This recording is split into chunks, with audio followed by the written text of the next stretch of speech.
날씨가 온도차가 되게 심해서 요즘 독감 되게 많이 유행한다고 합니다. 저도 감기에 걸려가지고 지금 굉장히 많이 힘들었는데 그래도 좀 많이 나아져서 그나마 이렇게 좀 와 있습니다. 여러분들, 성도님들 서로 건강을 위해서 늘 기도해 주시고 건강에 유의해 주시기 바랍니다. 이 유대인들이 생각할 때 절대 천국에 못 가는 죄가 세 가지가 있었습니다. 물론 지금은 좀 바뀌었는데 고대에는 이 절대 천국에 못 가는 죄 세 가지. 그러니까 무조건 얘는 지상에서 어떤 삶을 살든 상관없이 지옥에 떨어지는 죄가 유대인들은 세 가지가 있다고 생각했습니다. 그 중에 두 개는 우리가 이제 예수님이 산상수훈에서 얘기했기 때문에 잘 알고 있는 것 가운데 하나고요. 그 중에 하나가 뭐냐면 친구를 요즘 말로 하면 친구들한테 사기쳐서 친구를 함정에 빠뜨리는 죄입니다. 이웃을. 그래서 이웃을 함정에 빠뜨리거나 뭐 이런 죄들은 절대 지옥에 밖에 갈 수 없다. 하나님의 나라에 절대 들어갈 수 없다. 그리고 두 번째는 이제 우리들이 마태복음에서 이야기하는 예수님이 친구를 나가라 하는 자는 천국에 갈 수 없다. 얘기하잖아요. 바로 그 죄입니다. 그래서 유대인들은 예수님뿐만 아니라 그 전 시대부터 예수님 시대까지 이야기할 때 자기 형제들에게 비방하거나 욕하거나 이런 사람들은 절대 천국에 갈 수 없다. 이렇게 얘기를 하고 있는 거죠. 그럼에도 불구하고 뭐 이웃들에게 욕하는 사람들이 굉장히 많았기 때문에 예수님이 그걸 다시금 얘기를 한 것일 수 있겠지만 어쨌든 그런 사람들을 절대 천국에 갈 수 없다. 이렇게 얘기하고 있죠. 그리고 마지막 하나가 어떤 사람이냐면 가늠한 사람입니다. 가늠한 사람은 절대 천국에 들어갈 수 없다. 그러니까 이 사람은 어떤 짓을 하든 상관없습니다. 어떤 짓을 하든 상관없이 지옥에 갈 수밖에 없다. 이렇게 이제 이야기하고 있죠. 그래서 이제 유대인들 사이에서 이야기하는 게 과연 다윗이 천국에 갔을까? 뭐 이런 얘기를 하는 경우도 그래서 가끔 책 가운데 나와 있습니다. 왜냐하면 무슨 짓을 해도 안 됐는데 다윗은 그 간음을 범했기 때문에 과연 갈 수 있을까? 뭐 이런 얘기를 하는 경우도 있습니다. 어쨌든 유대인들이 생각할 때 이 세 가지는 절대 갈 수 없는 죄 이렇게 이야기하고 있죠. 그리고 나중에 이제 이게 아까쯤에도 얘기했지만 그런 여러 가지 일들 때문에 이제 뭐 몇 가지가 바뀌었습니다. 그럼에도 불구하고 간음하는 것 이것은 절대 천국에 갈 수 없는 죄로 명쾌하게 규정되어 있고요. 그리고 이제 절대 천국에 갈 수 없다. 이 죄는 이렇게 이제 이야기하고 있습니다. 그만큼 간음이라고 하는 죄가 되게 크게 바라보고 있는 죄 가운데 하나입니다. 그래서 십계명에서도 이게 간음하지 말라 하는 거하고 내 이웃의 여자를 탐내지 말라 하는 말이 같은 말입니다. 그런데 이게 십계명과 칠계명, 우리 이제 개신교에서는 칠계명과 십계명으로 나와 있는데 이 두 가지 계명에 동시에 계명 두 개가 이 이야기로 채워져 있다라고 하는 것은 이 계명이 얼마나 중요한 것인가를 다시 한번 이야기해 주고 있는 말 가운데 하나입니다. 우리가 이제 생각할 때 간음이라고 이야기하고 있는 것은 우리들의 현재와 유대인들이 그 율법을 적용할 때와 좀 다릅니다. 그래서 이제 이 두 가지가 현대 사람들은 같다라고 하는 사실을 잘 이해 못하는 이유도 이 두 가지가 간음인데 왜 그게 그렇지? 뭐 이렇게 이제 생각할 수 있는데 고대 유대에서는 간음이라고 하는 죄가 지금 우리들이 생각하고 있는 죄와 약간 개념이 다릅니다. 그래서 그 당시에는 남편이 있는 남자가 어떤 여자랑 만나서 무슨 짓을 해도 상관이 없습니다. 그건 간음이 아닙니다. 남편이 있는 남자가 유일하게 간음죄라고 이야기하는 건 남편이 있는 여자 혹은 남편이 있을 예정인 여자, 그러니까 정원자인 거죠. 그 사람과 만나서 관계를 가질 때만 간음으로 인정을 했습니다. 그러니까 간음이라고 하는 게 우리가 지금 생각할 때는 되게 작게 만들어진 거죠. 그래서 간음이 뭐냐라고 얘기하면 유대인들은 아내가 있는 남자가 혹은 아내가 없는 남자도 상관없습니다. 다른 남자의 여인, 그러니까 남편이 있는 아내나 정원자가 있는 아내를 건드렸을 때 그것을 간음이다. 이렇게 이제 딱 정의를 그렇게 내릴 수 있는 거죠. 그렇기 때문에 간음하지 말라라는 말과 10번째 이웃의 여인을 다른 사람의 여인을 아내를 탐내지 말라는 말은 같은 말인 겁니다. 그러니까 이렇게 되게 작은 우리가 생각할 때 아니 다른 남자의 아내인데 다른 남자의 아내인 거잖아요. 그리고 나서 그것만 간음이라고 얘기하면 다른 남자의 아내만 반복되지 않으면 될 거 아니냐라고 되게 단순하게 생각할 수 있는데, 인류 역사에서, 그리고 기독교 역사에서, 혹은 유대의 역사에서 이게 되게 간단하지 않습니다. 이것이 유대 역사 내에서 혹은 기독교 역사 내에서 가장 큰 문제를 굉장히 많이 야기하는 형태로 계속 드러나고 있기 때문에 이 문제가 굉장히 큰 겁니다. 그래서 이 문제가 굉장히 크게 드러나기 때문에 간음에 관한 죄에 대한 형벌은 지금 우리들이 알고 있는 형벌과 좀 다릅니다. 지금 우리들은 뭐 그렇게 해봐야 그렇게 크게 안 하지만 그 당시에는 간음이라고 하는 것 자체는 그 간음한 남자와 여자를 데려다가 둘 다 처형하는 것이 기본입니다. 그래서 돌로 쳐 죽이든지 아니면 뭐 목을 매 죽이든지 어쨌든 둘은 무조건 데려다 와서 죽여라 라고 하는 것이 율법입니다. 그래서 레위기나 아니면 민수기에도 동일하게 이야기되어 있죠. 신명기, 레위기나 신명기에도 동시에 얘기가 되어 있습니다. 그런 사람은 남자와 여자를 동시에 데리고 와서 돌로 쳐 죽여야 한다 라고 이제 명시되어 있습니다. 그래서 예수님 당시에 이제 요한복음에 보면 가다가 현장에서 붙잡힌 여인을 어떻게 할 거냐 라고 하는 이야기가 나와 있는 거죠. 율법에는 당연히 죽여야 됩니다. 그런데 이 사람들이 여기에서 이제 하나가 빠진 거죠. 율법에는 뭐가 되어 있어요? 남자와 여자를 동시에 죽여야 되는 건데 요한복음에서는 뭐가 빠졌어요? 남자가 빠져 있는 거죠. 그러니까 이제 여기서부터 이제 문제가 발생되기 시작하는 건데 어쨌든 이러한 상황이 계속 연출이 됩니다. 그래서 선지서에 보면 이러한 얘기들이 되게 많이 나옵니다. 특히 예레미야서에 보면 우리가 이제 제가 그래서 가장 대표적인 예레미야 5장을 주보 뒷면에 실었지만 예레미야서에도 보면 이런 얘기들이 되게 많이 나오고요. 예레미야서에서 오늘 5장에 보면 얘기하는 게 하나님이 너희를 사랑하셔서 배부르게 했는데 너희들이 욕정이 가득한 순말이 되어서 제 이웃의 아내를 향해 뭐라 그래? 힝힝거린다 라고 그냥 그렇게 표현되어 있습니다. 그러니까 하나님이 너희들을 사랑했는데 하나님이 가장 싫어하는 죄를 너희들은 저지르고 있다. 이렇게 이제 이야기하고 있죠. 그리고 예레미야서에는 이제 나중에 26장에 가면 또 그런 얘기도 적혀 있습니다. 선지자들에게 너희들이 왜 다른 사람의 아내를 탐하냐? 그리고도 너희가 선지자라고 얘기할 수 있느냐? 뭐 이런 얘기도 적혀 있고요. 그래서 다른 사람의 아내를 탐내는 것이 의외로 별거 아닌 것 같은데, 그러니까 그게 왜 그러지? 라고 생각할 것 같은데, 그런 얘기들이 굉장히 많이 적혀 있습니다. 그리고 나중에 이제 이게 중세로 넘어오게 되면, 우리들이 잘 아는 기사도라고 하는 말이 있습니다. 다른 사람의 아내를 탐내는 것을 사랑으로 승화시키는 거죠. 그래서 기사가 가지고 있는 가장 고유한 덕목 가운데 하나는 뭐예요? 다른 사람의 귀족의 아내를 지키는 겁니다. 그를 사랑해서 그 사람을 지키는 거죠. 그래서 우리가 이제 아서왕 이야기, 영국의 이제 아더왕 이야기, 엑스칼리버, 되게 유명한 이야기죠.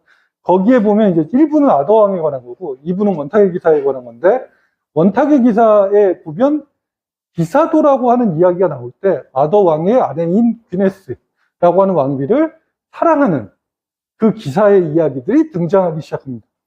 그래서 이런 것들이 별거 아닌 것 같은데 의외로 우리들 문학이나 우리들이 갖고 있는 사회 속에서 의외로 만연해 있음을 알아갈 수 있는 거죠.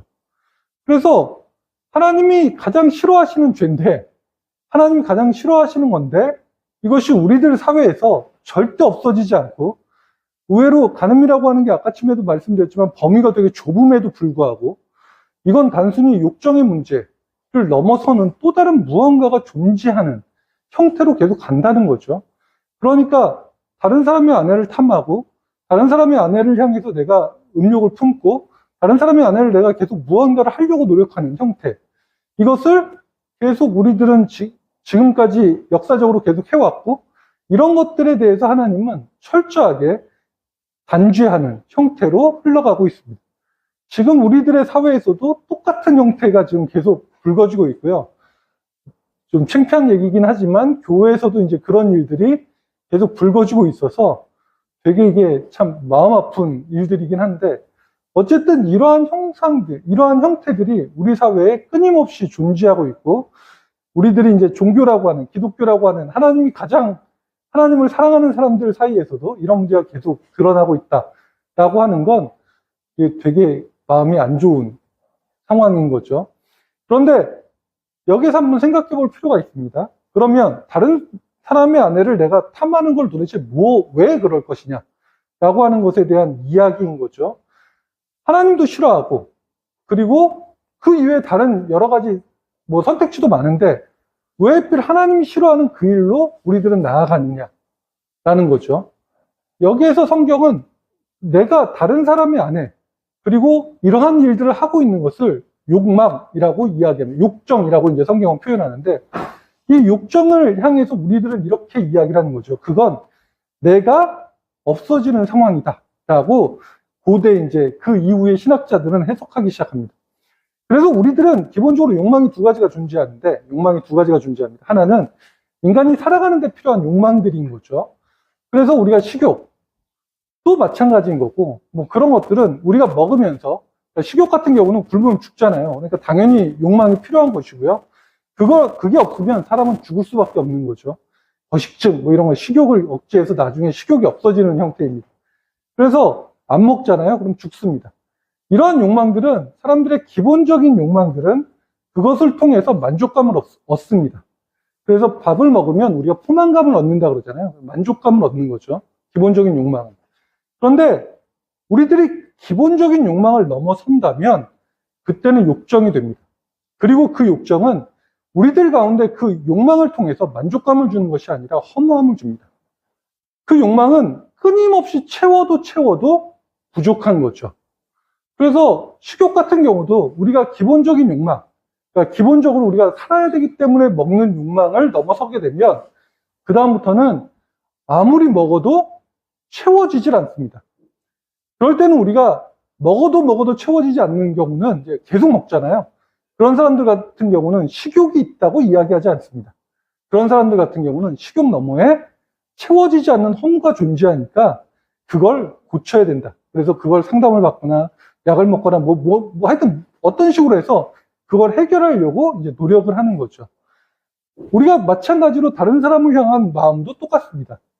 다른 사람을 향한 마음이 내가 그를 진정으로 사랑한다면 그와의 관계 속에서 내가 만족함을 얻을 수 있는 거죠. 그와의 관계 속에서 내가 만족함을 얻을 수 없다면 그 다음부터 우리는 만족할 수 있는 다른 것들을 찾아갑니다. 계속 허무한 거죠. 즉 무언가에 대한 이야기를 하지 못하고 우리는 계속 그의 다른 것들, 즉 나의 만족을 위해서 그를 계속 이용하는 상황으로 움직여가는 거죠. 내가 지금 누군가에게 만족하지 못한다. 그러면 내가 다른 사람을 만나면 또 만족할 수 있을 거야. 혹은 다른 사람을 만나면 만족할 수 있을 거야. 이러한 이야기들이 끊임없이 움직여가기 시작한다면 사람들은 내 만족을 위해서 다른 사람들을 선택하기 시작하는 거고 그 사람들을 내 만족을 위해서 이용하기 시작하는 겁니다. 그러면 그 사람이 아니라 그 사람에 대한 무언가를 얻으려고 노력하는 거죠. 그를 이용하고 그가 이용했는데 내 마음에 안 들기 시작하면 그를 버릴 수밖에 없는 거죠. 하나님이 그걸 싫어하는 이유는 무엇이냐면 결국 그래서 싫어하기 시작합니다. 하나님은 사람을 대상화시키는 걸 별로 좋아하지 않습니다. 그리고 사람을 아까쯤에도 이야기했지만 사람을 이용하거나 사람을 이용해서 버리는 것들을 별로 좋아하지 않죠. 그러니까 당연히 하나님의 형상을 만든 사람을 통해서 둘이 서로 한 몸, 한 마음이 되기를 원해서 부부를 삼는 겁니다. 그런데 그것이 안 되기 시작하면 그 다음부터는 사람들은 서로 이용하고 이용당하는 존재로밖에 들어갈 수 없기 때문에 하나님이 보시기에 굉장히 안 좋은 상황으로 갈 수밖에 없고요. 그리고 우리들도 마찬가지로 그러한 상황 속에서 서로를 이용하는 존재로 계속 등장하기 시작합니다. 이러한 이용하기 시작하는 존재들은 결국 우리들 자체 내에서 계속해서 만족함을 느끼질 못하고요. 허무함 속에서 끊임없이 외로움만 가지고 이야기할 수밖에 없는 거죠. 결국 이것은 사람 그 자체를 찾아가는 것이 아니라 사람이 아닌 다른 것들을 끊임없이 요구하는 겁니다. 그래서 가끔 우리 사회가 그러니까 말 그대로 따지면 소비하는 사회가 되는 거죠. 사람을 소비하고 사람 가운데 여러 가지 일들을 소비하는 사회로 흘러갈 수밖에 없다고 생각합니다. 그래서 사람 그 자체를 소비하고 있는 사회는 결국 나를 소비하게 만드는 사회로 움직여가는 거죠. 그래서 지금 우리 사회에서 가장 어려운 말이 뭐냐면 나를 소개하는 겁니다. 나를. 내가 누구냐? 내가 누구냐를 소개하기 위해서 우리는 나에 관한 이야기를 하는 게 별로 없습니다. 그리고 나에 관한 이야기를 하기 위해서 우리는 굉장히 많은 어려움을 겪기 때문에 나에 관한 이야기를 하는 것 자체가 그걸 생각해 본 적이 없잖아요. 그러니까 이제 나에 관한 이야기의 함정에 빠지기 시작합니다. 그리고 나에 관한 이야기를 나에 대한 이야기, 그러니까 나를 이야기하는 것이 아니라 내 주변에 있는 것들의 이야기가 내 이야기가 되는 것처럼 생각하죠. 내가 나를 이야기하는데 주변에 있는 것들이 나를 관장하기 시작합니다. 내가 어느 학교를 나왔느냐는 별로 중요하지 않습니다. 그렇지만 지금 우리 사회는 내가 어느 학교를 나왔느냐에 따라서 내가 될 수 있다고 생각합니다. 내가 재산이 얼마가 될 수 있느냐, 얼마가 있느냐, 그건 나하고 전혀 상관이 없습니다. 내가 돈이 많아도 나고 내가 돈이 없어도 나지만 사람들은 요즘은 이렇게 이야기하죠. 돈이 많은 때의 나와 돈이 없을 때의 나는 다르다고 생각합니다. 그리고 그걸 다르다고 생각하기 때문에 우리들은 현실에서도 다르게 나타나기 시작하죠. 그리고 주변에서 모든 사람들이 이야기합니다. 돈이 없으면 사람이 아닙니다.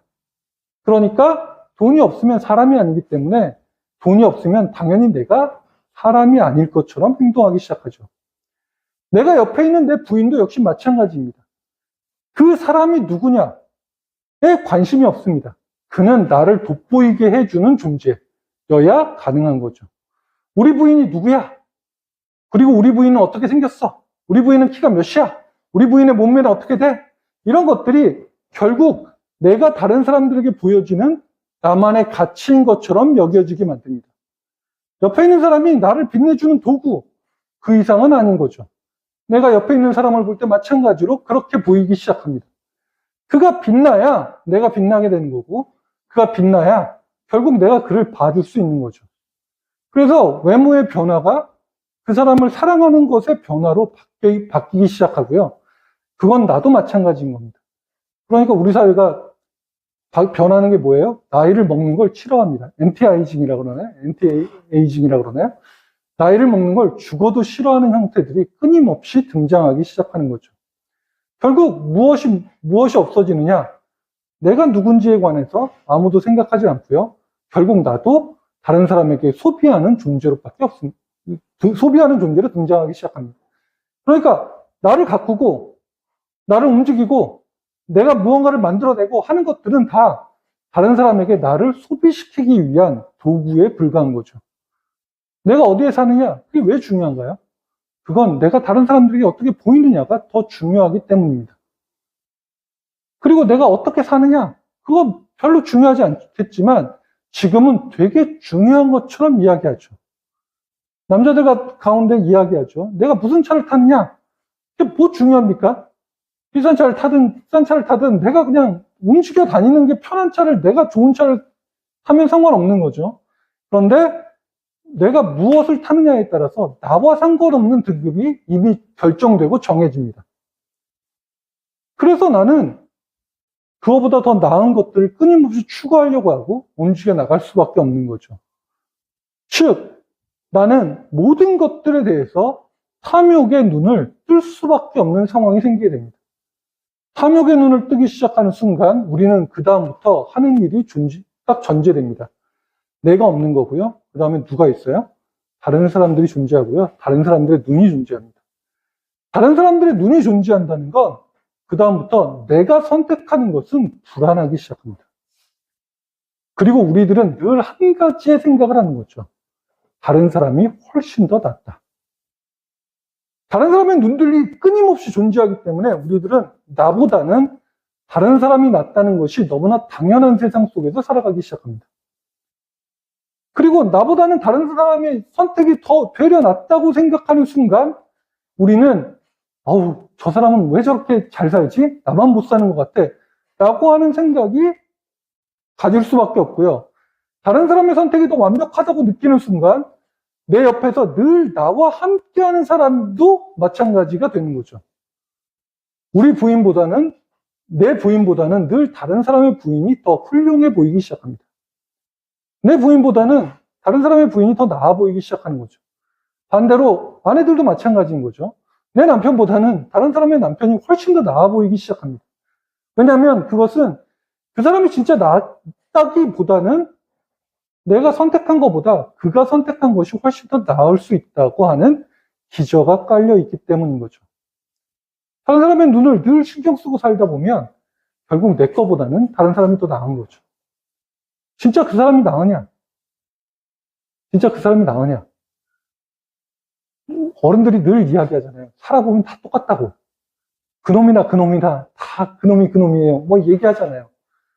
우리들은 멀리서 보는 것과 가까이서 보는 것의 차이를 알고 있지만 다른 사람의 선택에서는 가까이 보는 것이 더 똑같다고 느끼는 경우가 더 많습니다. 장점이 있으면 단점이 있다. 누구나 다 똑같이 이야기하지만 그렇지 않은 거죠. 즉, 나를 소비하는 것처럼 내 옆에 있는 사람도 소비하고 그리고 다른 사람들도 소비하기 시작합니다. 소비하는 관계 속에서는 그 사이에서의 사랑은 존재할 수 없는 거죠. 성경은 우리들 가운데 가장 많이 하는 말이 뭐냐면 그를 사랑하라고 말하는 겁니다. 그를 소비하는 것도 그를 탐하는 것도 아니라 사랑하라고 말하고 있는 거죠. 우리는 그 사랑의 실체, 사랑 속에 우리가 들어갈 수 없기 때문에 계속 그 사랑의 갈구함이 끊임없이 존재하게 됩니다. 할 수 없는 것에 대한 이야기, 할 수 없는 것에 대한 말들이 우리 가운데 계속 있는 거죠. 소설 가운데 이제 불륜 소설 가운데 가장 아름다운 소설이 뭐냐? 그럼 메디슨 카운트의 달인입니다. 그 사람들이 굉장히 아름다운 사랑의 소설이라고 사람들이 이렇게 막 극찬하잖아요. 읽어보면 이제 불륜 소설입니다. 그리고 그 불륜이 일주일 정도에 맞나요? 일주일 정도였나요? 제가 지금 정확하게 기억이 안 나는데 하여튼 짧은 기간의 불륜이었습니다. 그리고 그게 이제 늙어서 나이 먹어서 이제 그때 너무 아름다웠어 이러면서 이제 추억하면서 이야기하고 있는 이야기들인 거죠. 그런데 왜 사람들이 그걸 굉장히 아름다운 사랑이라고 표현하고 있을까? 불륜인데 왜 표현하고 있을까? 다른 걸 다 떠나서 두 가지의 경우가 존재합니다. 하나는 뭐냐면 둘이 만났는데 다른 게 다 필요 없는 두 사람만 존재했습니다. 아까쯤에 전제했던 모든 것들이 필요 없는 거죠. 그 사람의 상태, 그 사람이 가지고 있는 재산, 그 사람의 용모, 그 사람이 갖고 있는 모든 것 다 필요 없습니다. 오로지 그 사람, 그리고 나, 둘이 있던 거죠. 그리고 두 번째, 떠나가야 하기 전까지 그를 내 전적으로 그만 보고 역시 마찬가지로 전적으로 보는 거죠. 그 이외에는 아무것도 보이지 않는 상황이 전제됩니다. 어차피 떠나가야 되니까 그런 상황이 전제되는 거죠. 그리고 그 사랑, 그 관계 속에서 우리들은 사랑이 무엇인지에 대한 이야기를 하기 시작합니다. 그래서 그게 불륜소설이기도 하지만 아이러니하게 가장 아름다운 소설, 가장 아름다운 사랑을 이야기하는 소설이기도 한 거죠. 즉, 우리들은 모든 상황 속에서 그 사람, 그 자체를 놓고 이야기하지 않는다는 겁니다. 그래서 그 자체를 놓고 말하지 않기 때문에 우리들은 계속 다른 사람에 의해서 모든 것이 결정되고 다른 사람에 의해서 그 탐욕이 끊임없이 증가할 수밖에 없는 상황이 마련되고 이야기되어지는 거죠. 하나님과의 관계도 똑같습니다. 우리가 하나님을 사랑한다고 말하지만 그 사랑의 관계도 아무런 대가나 아니면 아무런 어떤 필요나 무엇인가 없는 상태에서 그를 사랑할 수 있느냐. 하나님은 우리가 죄인이든 아니든 상관없습니다. 예수 그리스도께서 이 세상에 오신 이유는 하나님이 이렇게 선언한 거죠. 너희들이 그렇게 죄를 짓든 뭘 하든 상관없다고요. 그냥 우리들 그 자체를 하나님이 사랑했다고 표현하고 있는 겁니다. 너희들이 죄를 짓든 나쁜 짓을 하든 뭘 하든 상관없이 그냥 너희들을 사랑하기 때문에 하나님이 방법을 만들어 주신다고 이야기하고 있는 거죠. 너희들이 어땠든 상관없으니까 돌아만 와라. 그러면 내가 언제든지 너희들을 도와줄 수 있다라고 말하고 있는 겁니다. 즉, 너희들이 무슨 생각을 하든 상관없이 너희들이 나를 영화롭게 하든 뭘 하든 이런 건 하나님은 전혀 관심이 없습니다. 그건 우리들이 하는 말인 거지 하나님은 우리가 가서 뭐 하나님을 찬양하든 하나님을 영화롭게 관심 전혀 없습니다. 그냥 하나님은 뭐 하는 거예요? 우리들을 그냥 사랑하는 겁니다. 이유가 없습니다. 그런데 이제 우리들 입장에서는 이유가 없는 사랑은 존재하지 않습니다. 지금까지 그래왔잖아요. 그러니까 하나님 가운데 우리는 계속 이유를 들이밀어야 됩니다. 그러니까 하나님을 영화롭게 해야 되고 하나님을 찬양해야 되고 하나님 앞에 뭐 열심히 해야 되고 뭘 해야 돼야 하나님이 우리를 더 사랑할 거야 라고 생각하고 있는 거죠. 그런데 하나님 입장은 그런 게 아니라는 겁니다. 그리고 하나님은 그 사랑을 우리들에게 다시 한번 이야기하는 거죠. 그 사랑을 이야기하는데 하나님을 사랑해야 되는 관계가 아니라 그 사랑을 이야기하면서 가장 기본적인 공동체의 단위, 가정에게 그것을 말하고 있는 겁니다. 즉, 그가 무엇 때문에 너를 사랑하는 게 아니라 그를 혹은 그녀를 그냥 있기 때문에 사랑하라고 이야기하는 겁니다. 그가 왜 너를 사랑해야 되고 왜 너에게 사랑받아야 되느냐가 아니라 그는 네 남편이기 때문에 혹은 네 아내이기 때문에 다른 이유가 존재하지 않고 사랑하는 겁니다. 그가 내 아이이기 때문에 사랑하는 거고요. 그가 공부를 잘하든 못하든 그가 뭐 돈을 많이 벌든 못 벌든 그가 사고를 치든 안 치든 상관없이 그가 내 아이이기 때문에 당연히 사랑하는 거고요. 그가 내 아내이기 때문에 사랑하는 거고요. 그냥 나 자신도 마찬가지로 결국은 나도 나이기 때문에 사랑하는 거라고 성경은 말하고 있는 거죠. 아무것도 필요 없다고 이야기하는 겁니다. 그것이 될 때 하나님은 반대로 얘기해서 하나님의 나라 혹은 하나님의 모습들이 우리들을 통해서 나타날 수 있다고 이야기하는 겁니다. 가늠하지 말라라고 하는 말은 반대로 이야기하면 이런 말이 되는 거죠. 다른 사람을 탐하지 말라는 얘기는 뭐예요? 결국은 내 주위에 있는 것들을 사랑하면 내가 그러한 허무에서 벗어날 수 있다고 이야기하는 겁니다. 진정으로 사랑한다면 내가 다른 사람을 혹은 다른 아내를 탐하거나 다른 사람에게 욕망을 가질 이유가 존재하지 않는다고 말하는 거죠. 그래서 예수님이 마태복음 5장에 말하고 있는 게 그런 의미에서 그건 너무나 옳은 말입니다. 다른 여자를 보고 욕정을 품는 자마다 가늠한 자랑 똑같다고 이야기하는 말이 마찬가지인 거죠. 사람을 사랑하는 눈으로, 사랑하는 마음으로 바라보지 못하고 욕망의 눈으로 바라보는 그 사람은 결국은 하나님이 요구하는 방식을 따라가지 못한다고 말하고 있는 겁니다. 우리가 그 이야기를 듣고 어떻게 여자를 보고 욕정을 안 품어? 라고 얘기하는 순간 우리는 한 가지의 사실을 깨달아야 된다는 거죠.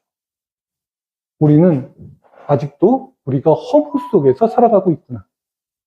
즉, 내가 나를 발견하거나 다른 사람을 발견하는 게 아니라 우리는 아직도 소비하는 사회에서 소비 속에서 다른 사람을 대상화시키고 그 대상을 통해서 내가 무언가를 얻으려고 그러고 그리고 그 속에서 내가 또 다른 허물을 계속 키우고 있구나라고 생각해야 된다라고 말할 수 있는 거죠.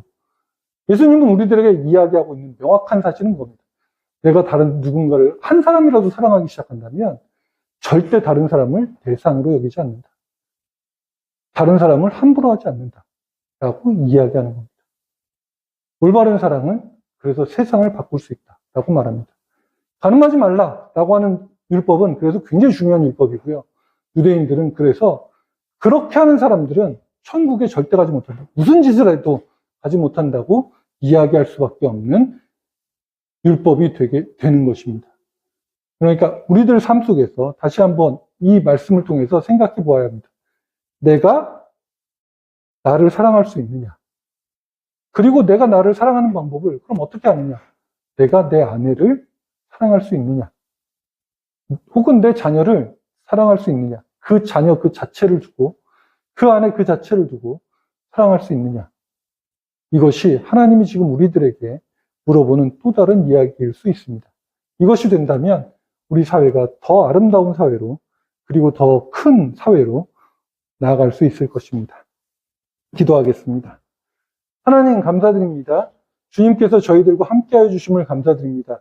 저희들이 주님 가운데 나아갈 수 있도록 인도해 주시고 저희들이 하나님의 은혜 가운데 하나님의 말씀 속에 살아갈 수 있도록 인도해 주시옵소서. 다른 사람을 사랑하고 나를 사랑함을 통해서 사랑의 충만함이 우리 속에 있을 수 있도록 인도해 주시옵소서.